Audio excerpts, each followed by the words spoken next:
Imagine waking up one morning and every trace of your town is gone. No goodbyes, no noise, just silence. Houses still standing, breakfast left on tables, radios quietly humming in the background, but not a single soul in sight. Across history, there have been places that don't just fade away, they disappear. Entire towns that vanish overnight, leaving only questions and echoes that refuse to die. Some are buried under sand or snow, others seem frozen in time. What happened to the people who once lived there? Who's calling from a town that no longer exists? And what other places hide stories just as strange?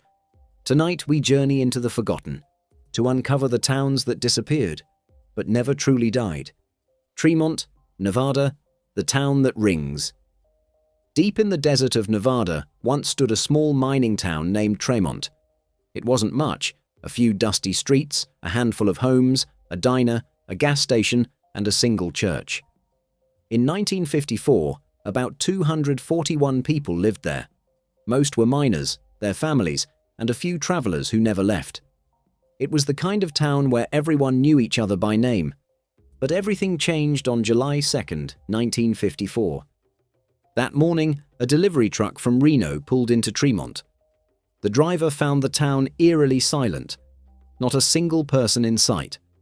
Doors stood open, radios were still humming softly in the background, and half-eaten breakfasts sat on tables as if everyone had just stood up and walked away mid-bite.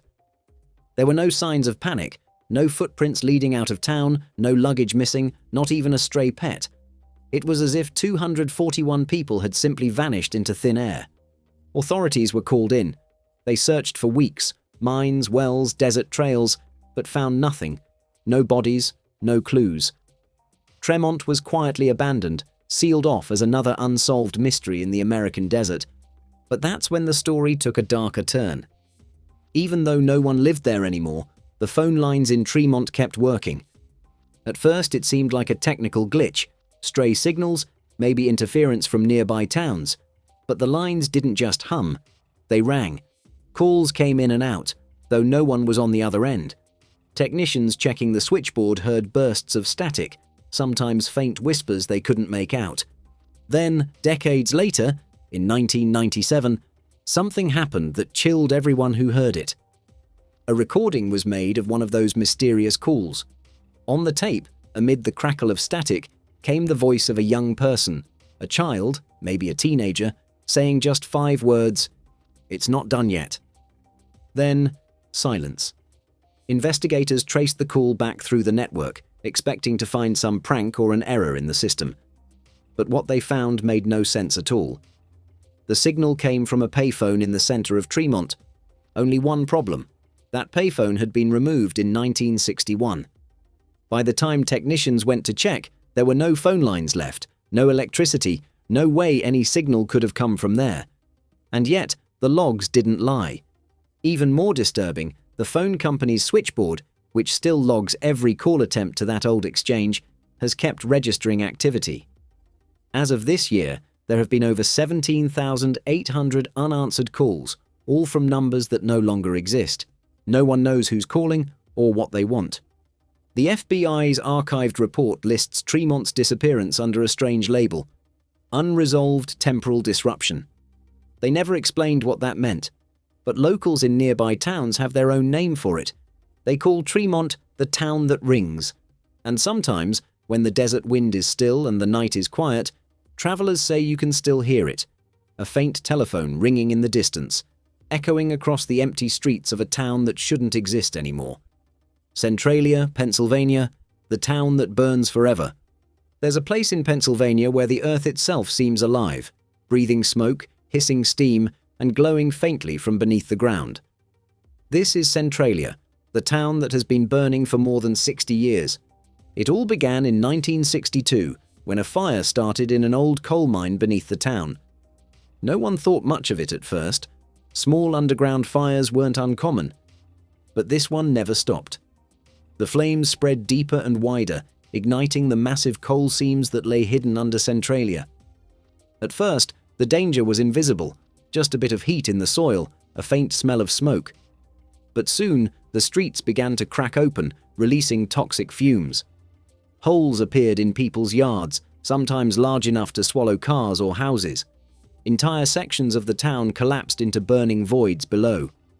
By the 1980s, the government declared Centralia unsafe. Most residents were forced to leave, their homes demolished, their addresses erased. But a few stubborn souls refused to go. They stayed behind, living on top of the fire, surrounded by empty streets and the constant whisper of smoke rising from the earth. Even now, the fire still burns, moving slowly beneath the ground. Experts say it could continue for another 200 years. The highway that once ran through Centralia is covered in graffiti, split by heat and time, a haunting reminder of what happens when the earth turns against us. Today, only a handful of mailboxes remain, standing beside empty lots and overgrown fields. The town of Centralia technically no longer exists, but the fire below still does, an eternal reminder that some places never die, they just keep burning. Oradour-sur-Glane, France, the town that died in a day. On a quiet summer day in June 1944, the small French village of Oradour-sur-Glane vanished from the living world.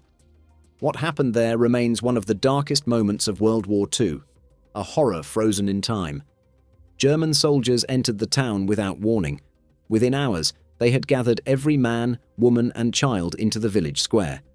The men were taken to barns, the women and children were locked inside the church.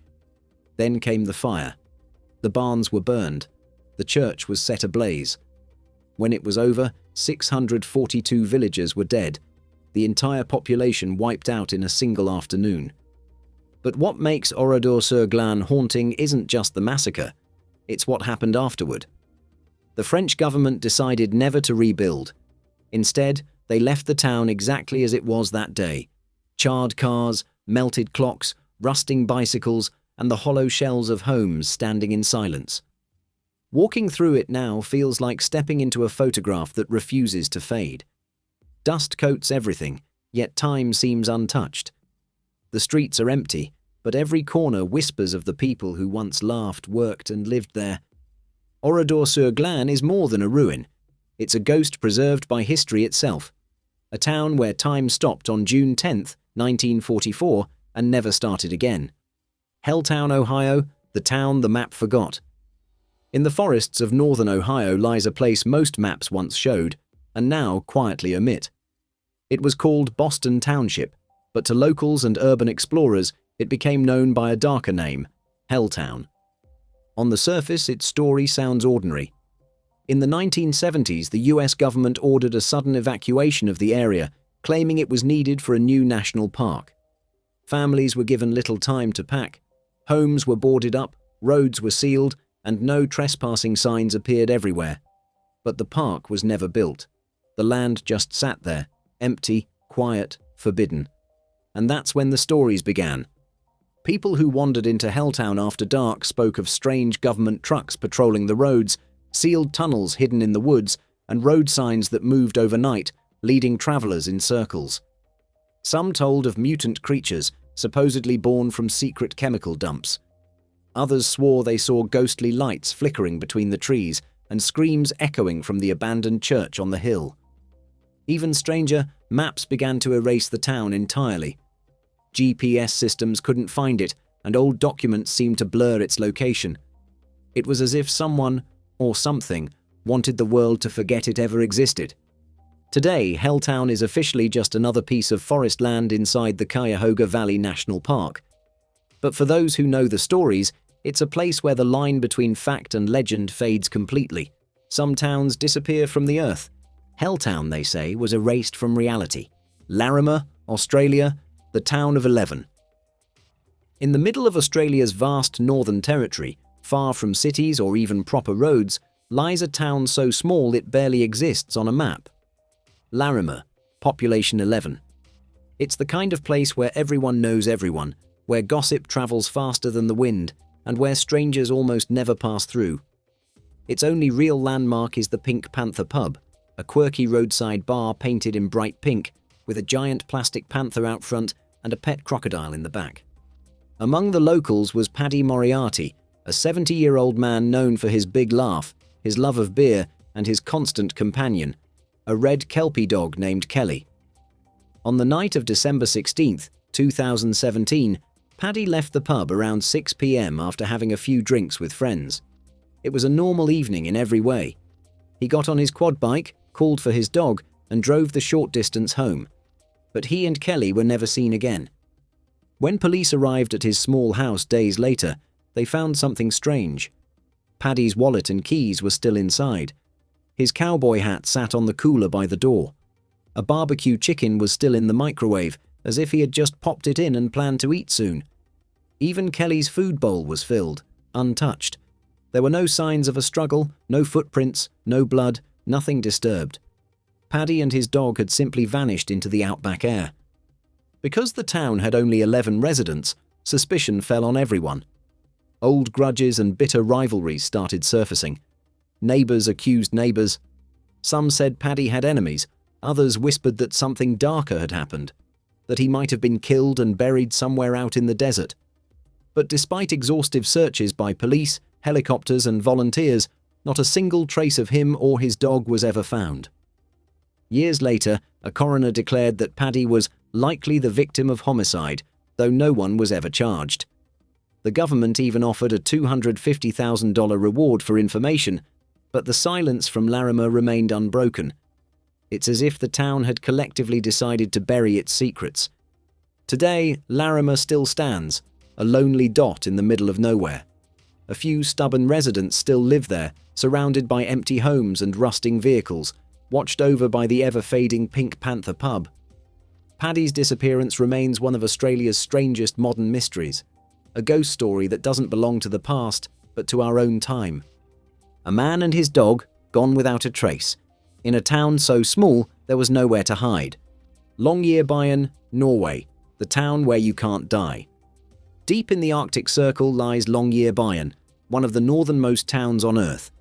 It's a place of endless winter nights, polar bears wandering the streets, and one very strange law: you're not allowed to die here. This rule isn't symbolic, it's literal. In the early 1900s, scientists discovered something chilling beneath the local cemetery. The bodies buried decades ago hadn't decomposed.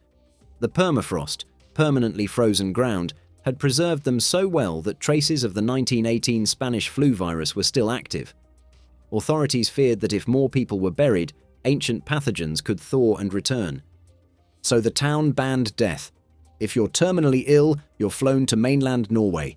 Even if you die unexpectedly in Larrimah, your body must be taken away for burial elsewhere. The result? A community with homes, schools, and a church, but no graveyard in use. And yet, despite this grim rule, Larrimah doesn't feel dark or hopeless. It's strangely cheerful, with brightly coloured houses and children playing in the snow. But just beyond the town, the frozen cemetery still sits, filled with bodies that never decayed, forever locked in ice. Schoine, Russia, the town swallowed by sand. Far above the Arctic Circle, where tundra meets the icy Barents Sea, lies Schoine, a forgotten fishing village that looks nothing like the Arctic. Instead of snow and ice, it's covered in sand, endless shifting dunes that have buried nearly the entire town. Decades ago, Schoine was a bustling port. Its fishermen hauled in massive catches from the sea, using heavy trawlers that scraped the ocean floor clean.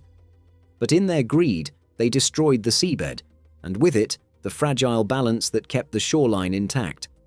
The wind picked up the loosened sand and began pushing it inland, slowly, relentlessly, until the land itself turned against them. Now, what's left of Schoine looks like a ghost town in the desert, even though it sits in one of the coldest regions on Earth. Sand has swallowed houses up to their roofs. Roads vanish overnight. Residents dig their doors open every morning, only for the dunes to creep back by nightfall. Only about 300 people remain, stubborn, isolated, and surrounded by silence. There are no paved streets, no running water, and no guarantee that tomorrow their homes won't be gone.